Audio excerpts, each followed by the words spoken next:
વચનામૃત લોયા 18 ભાગ 4. જેમ વ્રજના ગોપને આશ્ચર્યરૂપ શ્રી કૃષ્ણ ભગવાનના ચરિત્ર દેખીને પ્રથમ તો દેવભાવ આવ્યો, પછી ગર્ગાચાર્યના વચનને સાંભાળીને નારાયણનો ભાવ આવ્યો. પછી એમ કહ્યું છે, તમે તો નારાયણ છો, માટે અમને તમારું ધામ દેખાડો. ત્યારે અક્ષરધામ દેખાડ્યું. એવી રીતે ભગવાનને વિશે જેને દિવ્ય ભાવ છે તેને પૂરો નિશ્ચય જાણવો. અને એમ કહે છે જે આને પ્રથમ ભગવાનનો નિશ્ચય નહોતો ને હવે થયો. તે શું એ પ્રથમ ભગવાનને નહોતો દેખતો? દેખતો તો હતો, પણ મનુષ્ય ભાવે સહિત દેખતો હતો. અને પછી જ્યારે નિશ્ચય થયો ત્યારે દિવ્ય ભાવે સહિત દર્શન કર્યું. ત્યારે એને નિશ્ચય થયો જાણવો. અને જ્યારે ભગવાનને વિશે એવો દિવ્ય ભાવ ન સમજે ત્યારે એને વાતે વાતે ધોખો થાય ને ગુણ અવગુણ લીધા કરે છે. જે આની કોરનો પક્ષ રાખે છે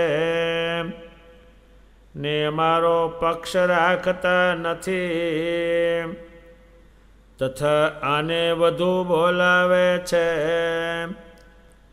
ને અમને નથી બોલાવતા,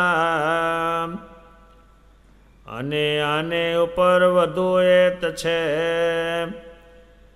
ને અમારી ઉપર નથી. એવી રીતે ગુણ અવગુણ પરઠ્યા કરે છે. તેણે કરીને એનું અંત દિવસે દિવસે પાછું પડીને અંતે તે વિમુખ થાય છે. માટે ભગવાનને વિશે તો મનુષ્ય ભાવ ન જ પરઠવો, અને ભગવાનના ભક્તને વિશે પણ મનુષ્ય ભાવ ન પરઠવો. કાજે દેહે કરીને તો ભગવાનના ભક્તમાં કોઈક આંધળો હોય, લૂલો હોય, કોઢિયો હોય, બહેરો હોય, વૃદ્ધ હોય, કુરૂપ હોય, અને તે જ્યારે દેહ મૂકે છે ત્યારે શું ભગવાનના ધામમાં એવા આંધળા લુલા જ રહે છે? નથી રહેતા. એ તો સર્વે મનુષ્યપણાના ભાવ છે. તેને મૂકીને દિવ્યરૂપ થાય છે, બ્રહ્મરૂપ થાય છે. માટે હરિના ભક્તને વિશે મનુષ્ય ભાવ ન પરઠાય તો પરમેશ્વરને વિશે કેમ પરઠાય? અને આ જે વાત છે તે સૂજે તો આ સમજો, તો એટલી સમજવી છે. અને સૂજે તો 100 વર્ષે કરીને સમજો તો પણ એટલી સમજવી છે. અને આ વાત સમજીને એની દૃઢતાની ગાંઠ પાડ્યા વિના છૂટક્યો નથી. માટે આ અમારી વાત છે તે સર્વે હરિભક્તને યાદ રાખીને પરસ્પર કરવી. અને જ્યારે કોઈને અણસમજણે કરીને ધોખો થાય ત્યારે તેને આ વાત કરીને ચેતાવી દેવો. અને આજે અમારી વાર્તા છે તેને નિત્ય પ્રત્યે દિવસમાં એકવાર કરવી એમ અમારી આજ્ઞા છે. તેને ભૂલશોમાં, જરૂર ભૂલશોમાં એમ કહીને શ્રીજી મહારાજ સર્વે હરિભક્તને જય સ્વામિનારાયણ કહીને હસતા થકા પોતાને ઉતારે પધાર્યા. એવી રીતે શ્રીજી મહારાજની વાર્તા સાંભળીને સર્વે સાધુ તથા સર્વે હરિભક્ત તે શ્રીજી મહારાજને સર્વ અવતારના કારણ અવતારી જાણીને દિવ્ય ભાવની અતિશય દ્રઢતા કરતા. એમણે જે ચરિત્રો કર્યા શ્રીજી મહારાજે તારે બધા જાણો કે આ પરમેશ્વર વગર થાય નહીં. એમણે ચરિત્રો કર્યા છે. માતાજીને ખ્યાલ વધારે ક્યારે આવે છે કે ભગવાને 11 વર્ષ સુધીના ચરિત્રો જોયા છે. એ નાના હતા 6 દિવસના ત્યારે કૃત્યાઓ ઉઠાવ્યા છે. ત્યારે માતાજી વિલાપ કરે છે, હનુમાનજી લાવીને આપે છે. હનુમાનજી મહારાજ ભક્તિ માતાને કહે છે આની તમે કશી ચિંતા ન કરતા. એ સમજાવે છે. એ ચરિત્રો છે. વડતાલમાં ભગવાન સ્વામિનારાયણ જે છે હિંડોળે ઝૂલ્યા. નંદ સંતોએ હિંડોળો બનાવ્યો વિમાન આકારનો. નિષ્કુળાનંદ સ્વામી આદિ કે ઘડ્યો. સોનાના ગુલરા બનાવ્યા. ભગવાન ઝૂલવા પધાર્યા. એ લાખો માણસને એક સાથે નિશ્ચય કરાવવો હતો તો ભગવાન સ્વામિનારાયણ એ 12 બારણાનો હિંડોળો બનાવ્યો અને 12 બારણે થયા અને 24 ભુજાઓ કરી અને જ્યાં જ્યાં એટલા લાંબા હતા, દૂર હતા માણસો તેટલા લાંબા કરીને હાર ફળ ફૂલ દાગીના લઈ લીધા. ત્યારે એમના ચરિત્રોથી જ ખબર પડી કે આ પુરુષોત્તમ છે. અને બિહારલાલજી મહારાજે લખ્યું છે કે આ હિંડોળાની છત્રીએ જાય અને આવા ભગવાનને ત્યાં જાણે અને અનુભવે અથવા એવું માને ત્યારે એની જાત્રા પૂરી થઈ ગણાય. તરવાનું કારણ પહેલાં પરમેશ્વર જાણે ત્યારે એમના ચરિત્રોથી છે. એમના ચરિત્રો તો એટલા બધા સંતોએ ગાયા છે, લખ્યા છે કે જેનું વર્ણન કરતાં વાણી થાકી જાય. નંદ સંતોએ લખ્યું કે જેનું વર્ણન કરતાં મારી વાણી થાકી જાય છે, મનન કરતાં મન થાકી જાય, કેટલુંક આ ગોખું, ચિંતન કરતાં ચિત્ત થાકી જાય, કેટલુંક ચિત્ત. ભગવાન સ્વામિનારાયણે એવા ચરિત્રો કર્યા છે. ભગવાન સ્વામિનારાયણ છે એને વિશે દિવ્ય ભાવ એટલે એ શબ્દ બહુ આવશે આગળ, ગમે ત્યાં આવશે. જ્યાં જ્યાં તમે સાંભળો ત્યાં આવીને ઉભા રહે એનું નામ છે. એટલે જ આ સંપ્રદાયમાં સૌ નાનું મોટું જાણે છે કે દેહ મૂકી તારે ભગવાન લેવા આવે છે, એટલે એને સંભાળે છે. અને દિવ્ય ભાવ છે. આ દિવ્ય ભાવ એટલે જ્યાં સંભાળીએ ત્યાં દેખાય એને નિશ્ચય જાણવો. દિવ્ય ભાવ એટલે પરમેશ્વરનો ભાવ. પરમેશ્વરનો ભાવ એટલે જ્યાં તમે સંભાળો ત્યાં એ આવે. ભગવાન વડતાલમાં જ્ઞાનબાગમાં બિરાજમાન હતા અને લક્ષાવધિ માણસો બેઠેલા. ચૈત્ર મહિનાનો સમય હતો. તાપ પુષ્કળ હતો. વિશાળ આંબળા તળે બેઠેલા, પણ તાપ જેને લાગે એ દૂર પછી ખસ્યા. ભગવાને પૂછ્યું તમે દૂર કેમ જાઓ? કે મારા તાપ બહુ લાગે છે. કે તમે બેસી રહ્યો, હું આંબલાને આજ્ઞા કરું છું. હે આંબલા, જેટલામાં સંતોને હરિભગત બેસે એટલામાં છાંયો કર. એ ઝાડ છાંયો કરે છે. એ બિહારીલાલજી મહારાજે જે સંતોએ પ્રત્યક્ષ જોયું છે એમણે કહ્યું છે એના ઉપર બિહારીલાલજી મહારાજે હરિલામૃતમાં કથા લખી છે. એટલે આમનું આ પૃથ્વી ઉપર કોઈ એવો નથી થયું કે ઝાડે જેનું માન્યું હોય.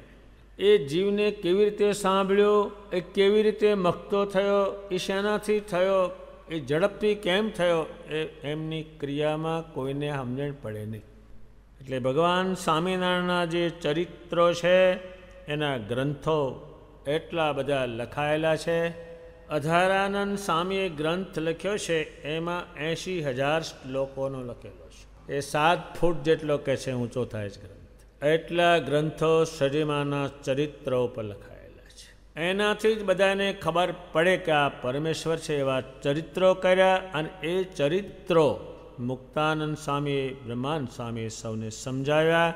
અને એ સમજાવ્યા પછીથી હજારો લોકોએ કહ્યું, ભગવાન તમે એમ કહો છો પરમેશ્વર છો તો પરમેશ્વર પણ દેખાડો. આ દુનિયામાં પરમેશ્વર પરમેશ્વર કહેનારા તો બહુ જ હોય અને બહુ છે, પણ આ કે એટલે તરત જ પાછા પડે. એમને બહુ લોકોએ પૂછ્યું, પણ એ કે તમે ક્યાંથી આવ્યા છે? કે અનિર્દેશથી આવ્યો છું. ન કે છપૈયા, ન કે અયોધ્યા, ન કંઈ કે. પછી એમણે કહ્યું કે હું અક્ષરધામમાંથી અનંતકોટી મુક્તો લઈને આવ્યો છું, તો તમારું ધામ દેખાડો, તમે જ્યાંથી આવ્યા. ત્યારે જે ભગવાન પોતે આવ્યા એ અક્ષરધામમાંથી આવ્યા. એ અક્ષરધામમાંથી આવ્યા. વાણી જે છે એ અક્ષરધામમાંથી પુરુષોત્તમ આવ્યા, તેમની સ્પર્શક એ એમનો એ અક્ષરધામ. તોય તમે બતાવો. ભક્ત ચિંતામણી પ્રકરણ 139માં નિષ્કુળાનંદ સ્વામી પ્રત્યક્ષ જોઈને લખે છે કે ભાવનગરમાં ક્ષત્રિય રાજા હતા. એક ક્ષત્રિય રાજા હતા. રાજોભાઈ અને રૂપોભાઈ બે હરિભગત હતા. ભગવાન સ્વામિનારાયણ એમને ઘેર ગયેલા છે. ભગવાન સ્વામિનારાયણ ત્યાં ગયા.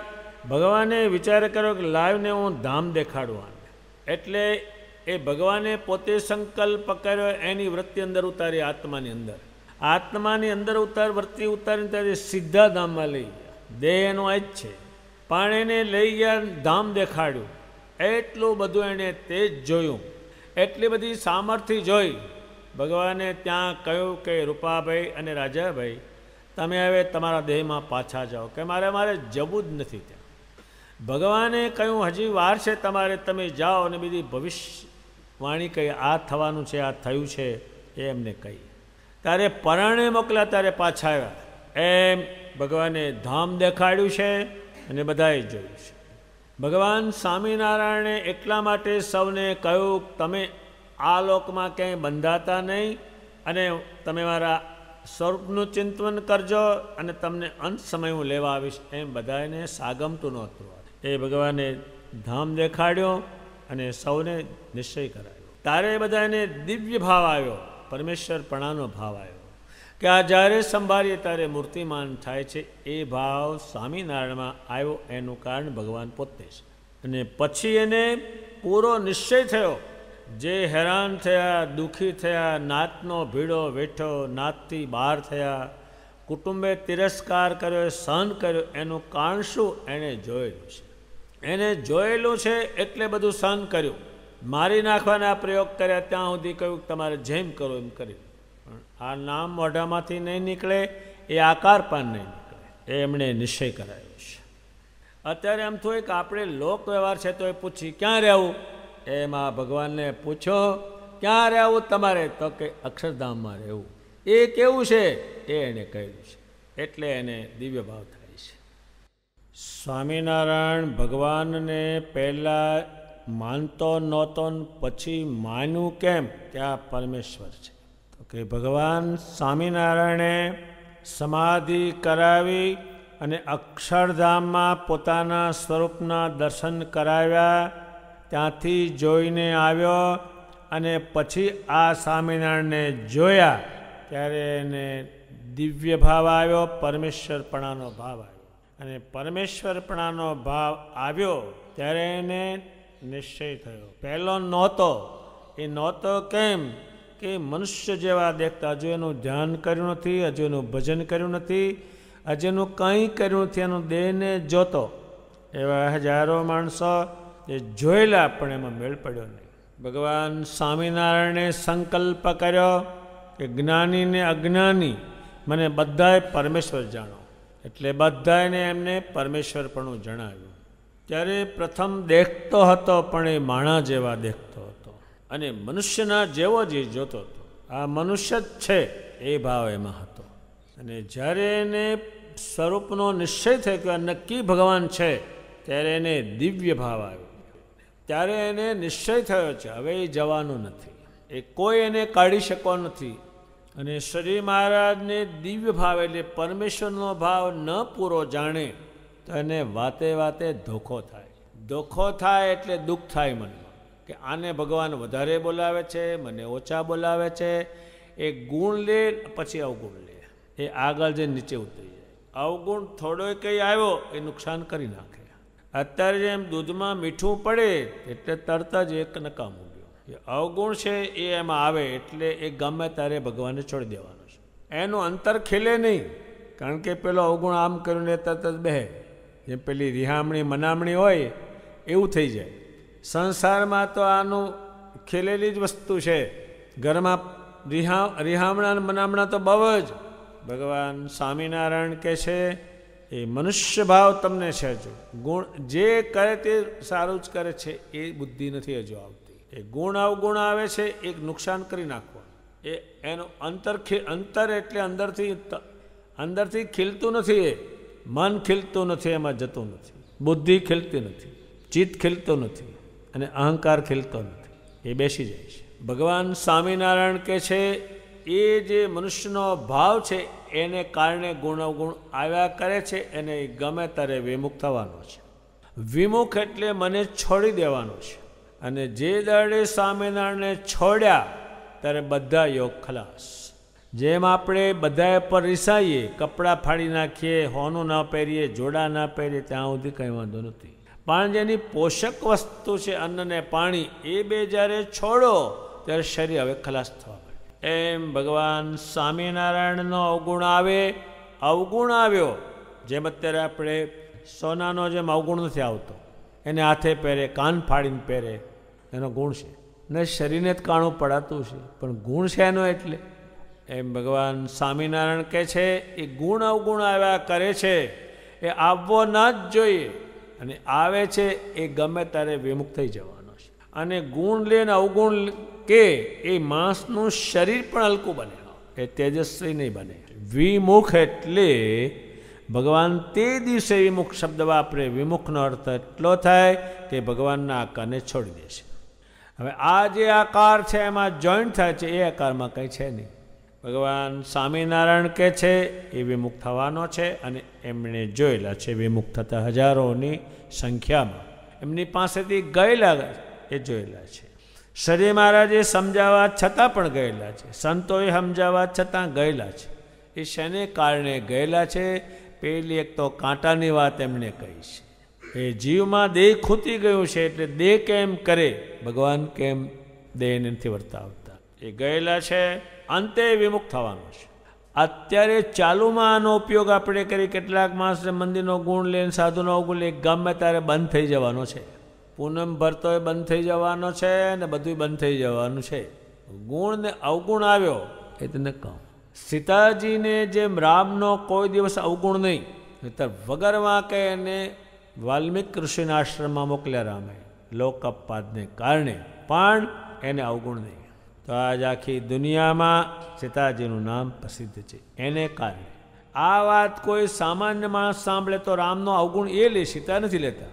કે રામ એવા સત્યવાદી કોકે કીધું તેથી સીતાને કાઢ્યા, વગર વાંકે બહુ સત્યવાદી, એમ ઘણા લોકો બોલેલા છે. પણ આણે અવગુણ લીધો નથી. અને લક્ષ્મણજીને એમણે કહ્યું કે રામને તમે એમ કહેજો કે વાલ્મીક ઋષિના આશ્રમમાં જઈ હું તમારું ચિંતન ને સ્મરણ કરીશ. મારે દુઃખે તમે ક્યારેય દુઃખી થતા નહીં, એણે સંદેશો મોકલ્યો છે. સ્વામિનારાયણ ભગવાન ગમે તે કરે તોય જીવબાને ક્યારેય પણ એનો અવગુણ નથી. નન સંતોએ કહ્યું એ ભગવાન જે કંઈ કહેવું ઘટે તે કહેજો, તમે એને અવગુણ નથી. અને જેને ગુણને અવગુણ આવે છે એ ગમે ત્યારે વિમુખ થઈ જ છૂટ્યો. ભેગો પેલો આવ્યો એટલે એ ગુણને અવગુણ છે એ નુકસાન બહુ કરે. ભગવાન સ્વામિનારાયણ વાત કહે છે અને પોતે બીજી વાત કહે છે કે મારા વિશે તમે ક્યારેય મનુષ્યપણાનો અવગુણ લેતા જ નહીં, તમને નુકસાન કરશે. ભગવાન સ્વામિનારાયણમાં તો એક પણ અવગુણ નથી. એ તો ગુણોનો જાત છે, પણ આની બુદ્ધિ કામ નથી કરતી. એમાં એક પણ અવગુણ નથી ને. જો એમનામાં અવગુણ હોય તો આ કરોડો માણસમાં ગુણ ક્યાંથી ઉતરે, શ્રેષ્ઠ ક્યાંથી બને? પણ પહેલાંની જે બુદ્ધિ છે એ કામ નથી કરતી, એને મનુષ્ય જાણે છે. એટલે ભગવાન સ્વામિનારાયણ કહે છે, કોઈ દિવસ મારામાં મનુષ્યપણું તમે કલ્પતા નહીં, એ કલ્પના જ ખોટી છે. અને વળી ભગવાન સ્વામિનારાયણ કહે છે, મારા જે આશ્રિત સત્સંગી છે એનો પણ અવગુણ લેતા નહીં, એનામાં મારા ગુણ ઉતરે છે. એ બીજે તમને કંઈ જોવા નહીં મળે. દાદા ખાચરમાં ભગવાન એટલા ગુણ ઉતાર્યા, આખી દુનિયાને ઘેર જાય, એ ગુણ એમણે ઉતાર્યા છે. એનું એક પણ કામ કોઈનાથી બની શકે તેમ નથી. હજાર હજાર સાધુઓને, હજારો હરિભક્તોને 6 મહિના સુધી આ બ્રહ્માંડમાં કોણ રાખે? ભગવાન સ્વામિનારાયણ કહે છે, મારા જે આશ્રિત છે, જે મારા સ્વરૂપમાં ચોંટેલા છે, એનો પણ અવગુણ લેતા નહીં, એમાં ગુણ ઉતરે છે. એનો અવગુણ લેતા નહીં, એ પોતે ના પાડે છે. કંઈ ને કંઈ ગુણ હોય, જે અલૌકિક ગુણ છે એ એમાં હોય, લૌકિક ગુણ હોય એ કામ લાગતા નથી. હજુ ભગવાને જે પોતાના ભક્તમાં એણે ગુણ ઉતાર્યા છે એ લખાણા નહીં. 7000 જેટલા નામ છે ભક્ત ચિંતામણીમાં, એ નામનો ઉલ્લેખ કર્યો, પણ એ કયા કયા ગુણો એમાં હતા એનો ઉલ્લેખ થઈ શક્યો નથી. કારણ કે ભગવાનના ગુણ લખવા જાય કે આ લખવા જાય, એટલે એણે ગુણો ઉતાર્યા. એને જાત જાતના ગુણ ઉતાર્યા છે. ધ્યાનનો ગુણ ઉતાર્યો, ભજનનો ઉતાર્યો, સેવાનો ઉતાર્યો, નિર્માની થવાનો ગુણ ઉતાર્યો. એને જાત જાતના ગુણ, પણ કંઈક એમાં મળે ખરો. અત્યારે આપણે જેમ કોઈને જમાડવા હોય તો સાધુ બ્રાહ્મણ જમાડે, એને કંઈક આવડે, અને બીજાને જમાડે તો એમ કે ખાવાનું ટેસ્ટફુલ, બહુ શ્લોક બોલતા ન આવડે એ કે. અને સાધુ જો જમ્યા હોય તો જમ્યા પછી એમ કે, ભગવાન સ્વામિનારાયણ તમારે લઈને તમારા સંબંધને કારણે એમને જમાડ્યા, તો તમે આનું રૂડું કરજો એ કે. અને બીજાને તમે જમાડો, બીજું આ કાંઈ નહીં, કાંઈ પણ વસ્તુ નહીં. બ્રાહ્મણ હોય ને જમાડો, તમે ભગવાનના ભગત બ્રાહ્મણ હોય ને જમાડો, તો સ્વામિનારાયણના શ્લોક ગાય, ગુણ ગાય, તમારે ઘેર જ ગાય, એટલે એને જમાડે. એમ ભગવાન સ્વામિનારાયણે પોતાના આશ્રિતમાં કંઈ ને કંઈ ગુણ ઉતાર્યો. એ ભગવાન સ્વામિનારાયણ એમ કહ્યું, મને માનનાર હોય, મને પરમેશ્વર જાણનાર હોય, એનો તમે મનુષ્ય જાણતા નહીં. મનુષ્ય તો આર્યા હોય, આખો દાડે હુસ્સો કરે છે. લંગડા હોય, કોઢિયા હોય, બેરા હોય, એ તો દેહના ભાવ છે. ભગવાનને સમજાવવું છે એમનું સ્વરૂપ, પણ આ ભેગું સમજાવી લે છે. એ દેહના ભાવ છે. અને એ દેહ છૂટી જાય તો આત્મા જોડે લૂલું લંગડું દેહ જતું નથી, એનો આત્મા જાય છે. એને ભગવાન એવી જાતનું દેહ આપે, પુરુષોત્તમનું ભજન કરે. અને ભગવાનના ધામમાં લૂલા લંગડા આંધળા ત્યાં જાય છે, એ દેહ ત્યાં ખલાસ થઈ જાય છે. એ ભગવાને વાત કરી અવગુણ લેવોની. એ વિષયમાં નિત્યાનંદ સ્વામીના જીવન ચરિત્રમાં લખાણ થયું છે. રઘુવીરજી મહારાજ ગઢપુરમાં હતા, એમને વડતાલ આવવું હતું, પણ કેટલાક પાર્ષદો દાદા ખાચરનું કામ કરે અને એમના દરબારમાં રહેતા, એટલે કોઈ આવવા તૈયાર ન થયું. એટલે રઘુવીરજી મહારાજ, વિરજાદેવી અને બીજા આંકનારા એટલા જ નીકળ્યા, કોઈ સાથે ચાલ્યું નહીં. કાર્યાણીમાં ગોપાળાનંદ સ્વામી ત્યાં એક પાર્ષદને મોકલ્યો કે ભાઈ આ કોઈ આવતા નથી, હું શું કરી? ત્યાં ગોપાળાનંદ સ્વામીએ કહ્યું કે હવે એ ત્યાં રહ્યા છે એટલે માને કે કેમ, એમણે કહી મોકલ્યું કે હવે ભગવાનની ઈચ્છા છે એમ થશે, અને ભગવાનની આજ્ઞા માનશે તો જ એ માને, આમ તો તમારું બધાએ ન માને. સજી મહારાજ ગયા પછી થોડુંક આમ થયું છે એમ કહી મોકલ્યું. પછી નિત્યાનંદ સામે માણસ મોકલ્યો કે મારે તો આમ થયું છે. એમાં રઘુવીરજી મહારાજ અને વિરજાદેવી ગાદીવાળા એ જતા હતા, એમાં ભોગાવો આવ્યો, સાબરમતી નદી, એમાં ગાડું અને વેલખોતી. એમાં નિત્યાનંદ સ્વામી 60 સાધુ લઈને ગઢપુર જાય છે. એ ત્યાં અમને મળ્યા. એ ખૂંટેલી વેલ બહાર કાઢી અને રઘુવીરજી મહારાજને કહ્યું, તમે ગઢપુર પાછા ચાલો, આનો વ્યવસાય હું કરી આપું. એટલે ગઢપુર ગયા. એમાં ભીમ ભગત હતા, એ પાર્ષદોમાં થોડા આગેવાન હતા. એને સમજાયું કે તમે સંસાર મૂક્યો છે, ત્યાગી થયા છો, પાર્ષદ થયા છો, જેમ શરીમાની ચાકરી કરતા એમ તમારે રઘુવીરજીમાંની ચાકરી કરવી જોઈએ અને તમારે તમામ ત્યાગીનો વેશ રાખવો જોઈએ, ત્યાગી પ્રમાણે વર્તવું જોઈએ, આવો ઉપદેશ કર્યો. એમને આમાં મનુષ્ય ભાવ આવ્યો એટલે ભીમ ભગત છે આવેશમાં આવી અને કથાનો બાજો થતો ઉઠાવ્યો, નિત્યાનંદ સ્વામીને મારવા ઉઠાવ્યો. એ બધાએ સાધુએ હરિભક્તોએ બાજોટને જાલી રાખ્યો અને ભીમ ભગતને જાલી રાખ્યા. જે મનુષ્ય ભાવ આવ્યો. નિત્યાનંદ સ્વામી તો ભગવાન સાથે લાવ્યા અને ભગવાનની ગાદી ઉપર બે સાથે બેસે, ભગવાન બેસે, નિત્યાનંદ પણ એ અવગુણ આવ્યો, મનુષ્ય ભાવ આવ્યો. એમાં તો પરમેશ્વર રહેતા કાયમ, પરમેશ્વરનું જ્ઞાન રહેતું, એ ભાવ મનુષ્યનો આવ્યો. બાજોટ મારવા ગયા. હવે એના આત્માની અંદર તો સ્વામિનારાયણ રહેશે, અખંડ રહેશે ને શરીરમાંનું વાંકું કોઈ બોલે એનાથી સહન થતું નહોતું. વિદ્વાનોની ભરસભામાં જઈને એનો પરાજય કરતા, ત્યારે તે જંપતા. જીવુબાઈએ જાણ્યું કે આ કોલાહલ શાનો થયો, કે ભીમ ભગતે નિત્યાનંદ સ્વામી એ વાત કરી એટલે એના આવેશમાં આવીને નિત્યાનંદ સ્વામીને બાજોટ મારવા ભીમ ભગતે પ્રયાસ કર્યો. જીવુબા બહુ દુઃખી થયા, લાડોબા બહુ દુઃખી થયા. પછી ભીમ ભગતને કહ્યું કે તમારે જ્યાં જવું હોય ત્યાં જાઓ, તમે નિત્યાનંદ સ્વામીનું અપમાન કર્યું. પછી ભીમ ભગતને આખી રાત હક ન પડ્યું, ઘણા દુઃખી થયા. પછી નિત્યાનંદ સ્વામીને દંડવત પ્રણામ કર્યા અને શ્રી મહારાજે એક જામો પહેલો આત્માનંદ દરજી, આત્મારામ કરીને દરજી હતા સુરતના, 6 મહિના સુધી એણે ડગલો સીવવાનું કામ કરેલું. એ ભગવાનને પહેરાવેલો, એ ભગવાને દાદા ખાતેને આપેલો. એ ડગલો ભીમ ભગત પાસે હતો, એ નિત્યાનંદ સ્વામીને અર્પણ કર્યો. ચરણાન્વીની જોડ હતી તે મૂકી, એક નખ શરીરમાંના તઘણા એ આપ્યા અને પ્રાર્થના કરી કે મારો અપરાધ થાય, કે તમારા શરીરમાં અખંડ ભગવાન રહે છે, મેં તમને મનુષ્ય જાણી અને અપરાધ માફ કરો.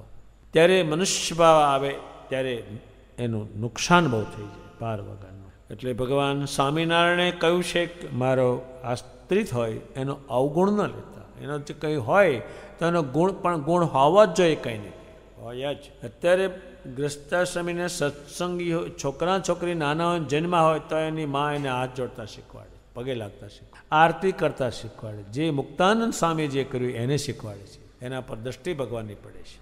એટલે એમાં ગુણ છે, મારા સંબંધવાળા છે, એનો પણ તમારે અવગુણ ન લેવો, એ વાત ભગવાને કહી.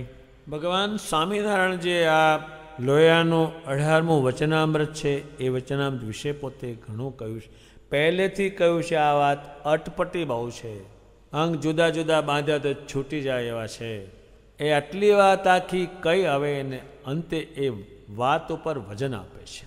ભગવાન સ્વામિનારાયણ કહે છે આ જે મેં વાત કરી છે તે સૂજો તે અત્યારે સમજી લો. આ વાત અત્યારે હું બોલ્યો છું, તરત જ તમે સમજી લો કે આમ જ છે. એ સમજી લો તો આટલી જ સમજવાની છે. આટલી શું સમજવાની છે? એ જે આખું એમને જે સમજાયું એમાં એમને પુરુષોત્તમ નારાયણ જાણવાના, દિવ્ય જાણવાના, મૂર્તિમાન જાણવાના, એ એમને સમજાય. આટલી વાત આજ સમજી લો અથવા 100 વર્ષે સમજો. 100 વર્ષ કોને કહેવાય? એક વાત સમજતા 100 વર્ષ સાંભળ કરનું સમજો તો એટલી જ સમજવાની છે, બીજી વધારે નથી સમજવાની, આટલી જ સમજવાની છે. આ વાત મેં તમને જે ભગવાન કહે છે કઈ, એની દ્રઢતાની ગાંઠવાળા સિવાય છૂટક્યો. દ્રઢતા કે હવે આ પુરુષોત્તમ નારાયણ છે, પુરુષોત્તમને જ ભજવા, એ ગાંઠ વાળવી પડે. મહારાજ કેટલો મજબૂત શબ્દ લાવે છે, ગાંઠ વાળવાની. ગાંઠ શું વાળવાની? આ ભગવાન સ્વામિનારાયણ પૃથ્વી પર આવ્યા એ પુરુષોત્તમ નારાયણ, એ દિવ્ય મૂર્તિ છે, જેણે 1000 વાત સમજાવી. એ ગાંઠ વાળ્યા સિવાય છૂટક્યો નથી. આ અને આ મારી જે વાત છે તે હરિભગતને યાદ રાખવા અને પરસ્પર આ વાત કરવાની કે આ રીતે આ ભગવાન પુરુષોત્તમ છે. હવે એને ભજવાનું, હવે એનું ચિંતન કરવાનું, હવે એનું સ્મરણ કરવાનું, હવે એનું નામ લે કરવાનું. આ સિવાય હવે બીજું કંઈ કરવું નથી. એ ભગવાન સ્વામિનારાયણ કહે છે. અને જ્યારે કોઈને અણસમજણે કરીને સમજણ ન આવી તો અણસમજણ કરીને ધોખો કરે. શું ધોખો કરે? આ ભગવાન હશે કે નહીં હોય, આ કલ્યાણ થશે કે નહીં થાય, અને માનવા કે ન માનવા, એ ધોખો થાય. ધોખો શબ્દ વાપર્યો છે. તેને ધોખો થાય તેને આ વાતે કરીને ચેતાવી દેવો, રહેવા દે, એને ચેતવણી આપી દેવાની કે તો અવળો જાય, હેરાન થવા જાય, દુઃખી થવા, એમ ચેતવણી આપી દેવાની. અત્યારે જેમ કેમ વાયુ વધારે હોય, પુષ્કળ આવતો હોય અહીંથી 12 કિલોમીટર દૂરથી, તો વાયુશાસ્ત્રી ખબર આપી દે કે વાયુ અત્યારે વધે છે, સાવધાન થઈ જાઓ. એમ એને ચેતાવી દેવો કે આ તું રહેવા દે, આ શું કરવા બેઠો છો? ભગવાન સ્વામિનારાયણને પડ્યા મૂકવાનું તું કરસ, તું ક્યાં જઈશ? કોણ તારો ગ્રાહક થશે? કોઈ છે આ બ્રહ્માંડમાં એને સમાન? એને 1000 વખત પરમેશ્વરપણું દેખાડ્યું, તું ક્યાંય માનતો નથી. એમ એને ચેતાવી દેવા. ચેત ચેત નર અંધે, ચેતવણી આપવાની. ચેતવણી ચેતતો કરી દેવાનો, એટલે સમજ એને કરી દેવાનો. અને આ મારી જે વાર્તા છે તેને નિત્ય દિવસમાં 1 વખત કરવી. આ વાત યાદ રહે તો જ પરમેશ્વર ભજાય, નહીતર આ વાત જતી રહે એટલે પરમેશ્વર જતા રહે. વાત જ યાદ જોઈએ. એમ આ વાત જતી રહે એટલે પરમેશ્વર જતા રહે છે, બીજું કંઈ નહીં. એ વાત જતી રહે. આ વાત જો યાદ રહે તો પુરુષોત્તમ યાદ રહે જ અને ભજાય. આ વાત તમારે રોજ 1 વખત કરવી, એમ અમારી આજ્ઞા છે. એ પોતે આમાં કહે છે એમ અમારી આજ્ઞા છે. તેને ભૂલશોમાં ભૂલી જતાની આ વાતને. જેમ આપણે નાત ગામ મા બાપ એવું ગોખાયું છે તે ભૂલાતું નથી. એમાં વાતને ગોક ગોક કરવાની તો જ પરમેશ્વરને બચાય. અને સ્વામિનારાયણને તો જ પુરુષોત્તમ જણાય, તો જ અક્ષરધામના પતિ જણાય. અને વાત જતી રહે એટલે પેલું જતું રહે, એની હાથે જ જતું રહે. ભગવાન સ્વામીને વળી પાછા કહે છે ભૂલશોમાં, જરૂર ભૂલશોમાં, એટલું એ કહે છે. જે આવી વાતો જાણતા નથી, માનતા નથી, એને ક્યાંય મનમાં ભગવાનનો સંતોષ મળતો નથી. અને ભગવાન સ્વામિનારાયણને મૂકીને ગમે ત્યાં જાય તે તો અસંતોષ લઈને પાછો આવે છે. આ બ્રહ્માંડમાં આટલો કલ્યાણ માટે આગ્રહ કોઈએ આ બ્રહ્માંડમાં કરેલો નથી, એટલો એમણે કરેલો છે. એ ભૂલશોમાં. અને લોયાના 18 વચનામૃતો અત્યારે પૂરા થાય છે. સુરા ખાચરના જે સમયા ઉત્સવના વર્ણન સંતોએ કર્યા છે. પ્રેમાનંદ સ્વામીએ કહ્યું છે કે મેં આ શરીરમાં જે લોયામાં લીલા કરી છે હું લવલેશ લખું છું. એને ત્યાં એક એવી અલૌકિક ક્રિયા કરી છે લીલા કે 100 મણ શાક કરે ને 12 મણ ઘીનો વઘાર કરે, એ આખા સત્સંગમાં ફરી વળે, એ એણે કર્યું છે. અને શ્રી મહારાજને સુરા ખાચર રોજે દૂધથી પગ ધોતા. શ્રી મહારાજને કહ્યું તમારી કોઈ ઈચ્છા કે મારે મને કાયમ તમારી સ્મૃતિ રહે એવું કંઈક કરી આપો. ભગવાને ઉત્તમ પ્રકારની એક ચાદર હતી નવી, એમાં 70 જેટલા પગલાં એણે પાડી આપ્યા છે. એ રાજન, આ ચાદર તમે રાખજો એટલે મૂર્તિમાન દેખાય છે. આજ એના ઘરમાં એ સચવાઈ રહી છે. અને શ્રી મહારાજને રોજને રોજ નવા નવા શણગાર કરાવીને પહેરાવતા. એ કેટલું કર્યું છે.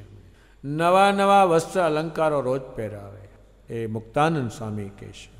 અને ફૂલથી શ્રીમાને બહુ શણગારતા. આવે ક્યાંથી લાવતા હશે, કેવી રીતે કરતા હશે? રોજ શ્રીમાને ફૂલથી શણગારે, એનો મંડપ શણગારે, નવી નવી રસોઈ કરીને જમાડે. એ રીતે ભગવાનને 2 મહિના સુધી રાખેલા છે. અને ભગવાને જે વાત કરી છે એને કારણે, લીલા કરી છે એને કારણે સુરા ખાચરને કાયમ સૌ સંભાળતા રહેશે અને લોયા ગામને પણ સંભાળતા રહેશે. કે આ ઠેકાણે ભગવાને કર્યું છે. અને શ્રી મહારાજ હવે સર્વસભાને જય સ્વામિનારાયણ કહે છે. પોતાના સ્વરૂપનું નામ પોતે બહાર કાઢે છે અને સામેથી એ શબ્દો આવે. શ્રી માને બધા સાધુઓ કહે છે જય સ્વામિનારાયણ. એ ભગવાનના સ્વરૂપનો મંત્ર સામે જાય છે અને સામેથી એ જ મંત્ર આવે છે. એ વાત ભગવાને આમાં કહી છે. ભગવાન હવે સભામાંથી ઊભા થાય છે. પોતે અતિ હર્ષને પામ્યા છે. હર્ષ એટલા માટે હર્ષને પામ્યા, એમણે પોતાના પુરુષોત્તમપણાની વાત કરી, નહીતર આ વાત કોઈ ન જાણે. એનો ભગવાન હર્ષને પામ્યા. ભગવાન શ્રીહરિ સુરા ખાચરે જ્યાં ભગવાનનો ઉતારો કર્યો ત્યાં એમને પધરાવ્યા. ભગવાન પોતાના ઉતારા પર પધાર્યા પછી સંતો, હજારો સંતો અને હરિભક્તોએ નિર્ણય લીધો કે આ શ્રી મહારાજ જે છે એ એમનું જે સ્વરૂપ છે એમાંથી સર્વે અવતાર પ્રગટ થાય છે અને એમાં લીન થાય. એ ત્યાં નિર્ણય લે છે. આ દુનિયામાં ભગવાન જો ન બેસાડે તો આ વસ્તુ તો કોઈને બેસાડે નહીં. અર્જુન જેવાને બેસતા બેસતા કઠણ પડીને એકલાને, તો કરોડો માણસને બેસાડે છે.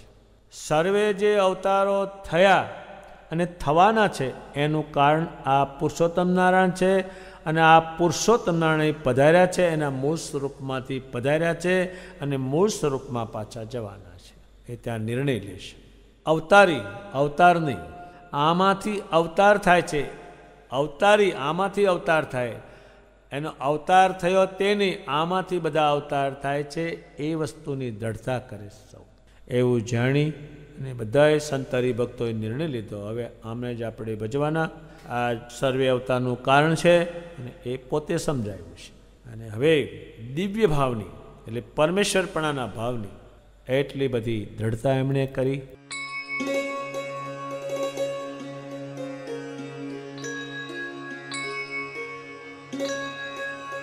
જય શ્રી નારાયણ સર્વ કારણ સદા. જય શ્રી અક્ષરપતિ અંતરજામી.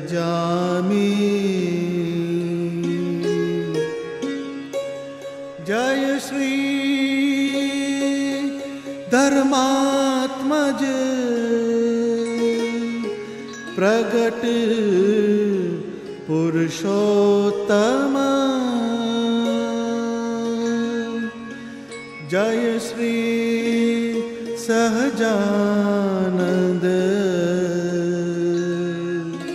સુખદ સ્વામી. જય શ્રી નારાયણ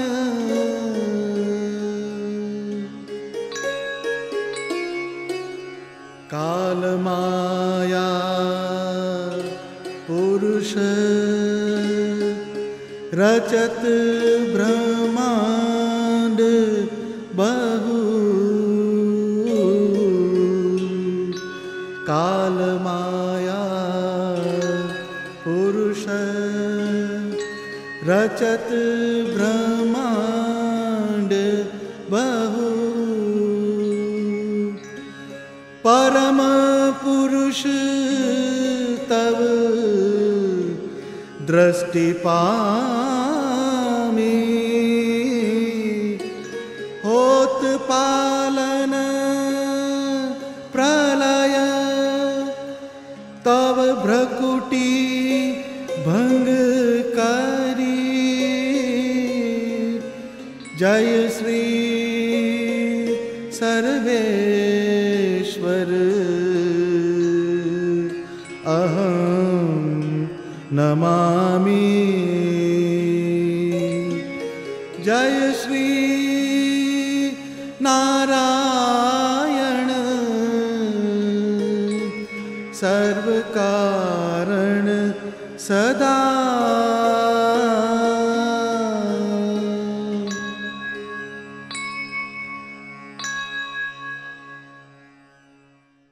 ઇતિ વચનામૃત. એવી રીતે લોયાનું 18મું વચનામૃત પૂરું થયો. સહજાનંદ સ્વામી મહારાજ